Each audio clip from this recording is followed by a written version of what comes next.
கடை ஸ்டைல்ல மொறு மொறுன்னு, காரமா சமோசா செஞ்சு குடுங்க. சும்மா டக்கு டக்கு டக்குன்னு காலியாயிரும். இதோட ரெசிபி தான் நாம இன்னைக்கு பார்க்க போறோம். வாங்க லெட்ஸ் ஸ்டார்ட். இதுல நான் ஸ்டஃபிங்க்கு பெரிய வெங்காயம், உருளைக்கிழங்கு, கேரட் எடுத்திருக்கேன். இப்போ ஒரு கடாயில கொஞ்சமா எண்ணெய் விட்டு, குட்டி குட்டியா கட் பண்ண இஞ்சி, பச்சை மிளகாய் சேர்த்து நல்லா வதக்கிருங்க. இப்போ பெரிய வெங்காயம், கேரட் 2யும் நல்லா தின் ஸ்லைசஸா கட் பண்ணி வதக்கிடலாம். இது ஃபுல்லா வதங்கணுன்ட்டு இல்ல. ஒரு 30லேருந்து 40% வதங்குச்சுனாலே போதும்.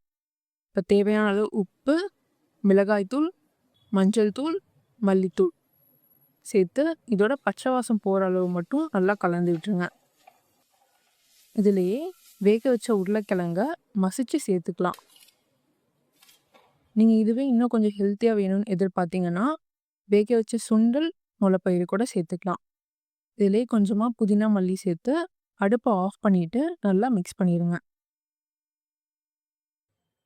இப்போ சமோசா ஷீட் செய்கிறதுக்கு 1 கப் கோதுமை மாவு, 2 கப் மைதா மாவு, தேவையான அளவு உப்பு, கொஞ்சமாக எண்ணெய் சேர்த்து மாவை நல்லா கலந்து விட்டுருங்க.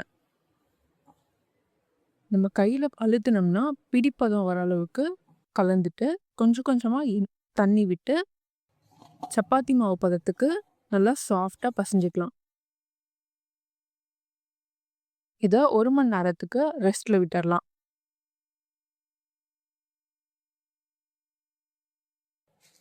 இப்போ மாவை வரமாவு யூஸ் பண்ணி ஒரு தடவை நல்லா பிசைஞ்சு விட்டுட்டு நம்ம எப்பயுமே உருண்டை பிடிக்கிற மாதிரி ஈக்குவல் பீசஸாக எடுத்துக்கலாம்.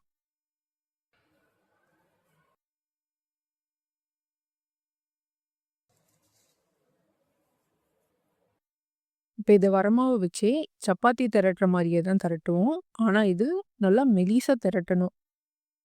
எவ்வளோ மெலிசாக திரட்டுறீங்களோ அந்தளவு சமோசா நல்லா கிறிஸ்பியாக வரும்.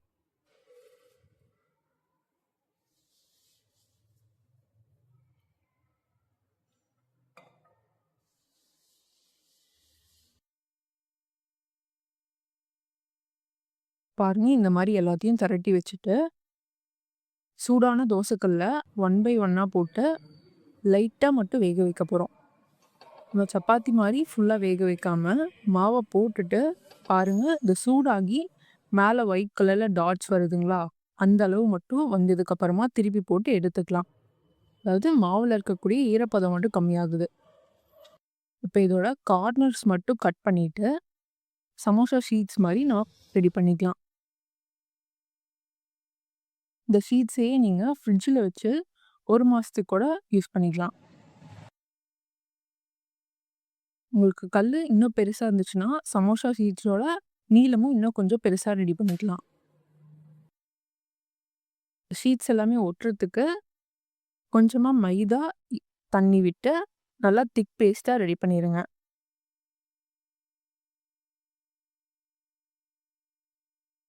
சமோசா ஷீட்ஸோட ஃபஸ்ட்டு கார்னரில் மட்டும் கொஞ்சமாக அந்த பேஸ்ட் அப்ளை பண்ணிவிட்டு நம்ம வெளியில் எக்ஸிபிஷன் இந்த மாதிரிலாம் போனோம்னா சுண்டல் வாங்குறப்ப அவங்க அழகாக கோன் மாதிரி சுற்றுவாங்கள்ல பேப்பர், அதே மாதிரி தான் நம்மளும் இதை சுற்றுறோம்.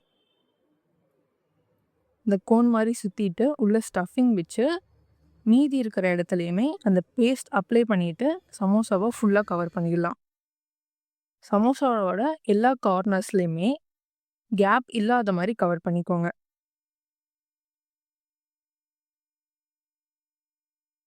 இந்த மாதிரி கவர் பண்ணாதான் நம்ம எண்ணெயில் பொரிக்கிறப்ப அதிகமாக எண்ணெய் குடிக்காமல் இருக்கும். இப்போ எல்லாமே சமோசாவை ரெடி பண்ணிவிட்டு நல்லா சூடான எண்ணெயில் 1 பை 1 போட்டு பொரிச்சுக்கலாம். நம்ம பொரிக்கிற டைம்லேயும் எண்ணெய் ரொம்பவே சூடாக இல்லாமல் மீடியம் ஹீட்லேயே பார்த்து வச்சுக்கோங்க. ஹீட் அதிகமாக இருந்துச்சுன்னா சமோசா சீக்கிரமாக நிறம் வந்துடும், அதோட கிறிஸ்பினஸ் கம்மியாகிடும்.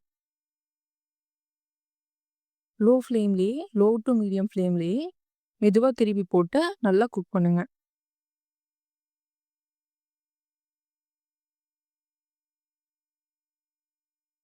பாருங்க, இந்த மாதிரி நிறம் மாதிரி எண்ணெயோட சலசலப்பு கம்மியானதுக்கு அப்புறமா நம்ம எடுத்துக்கலாம்.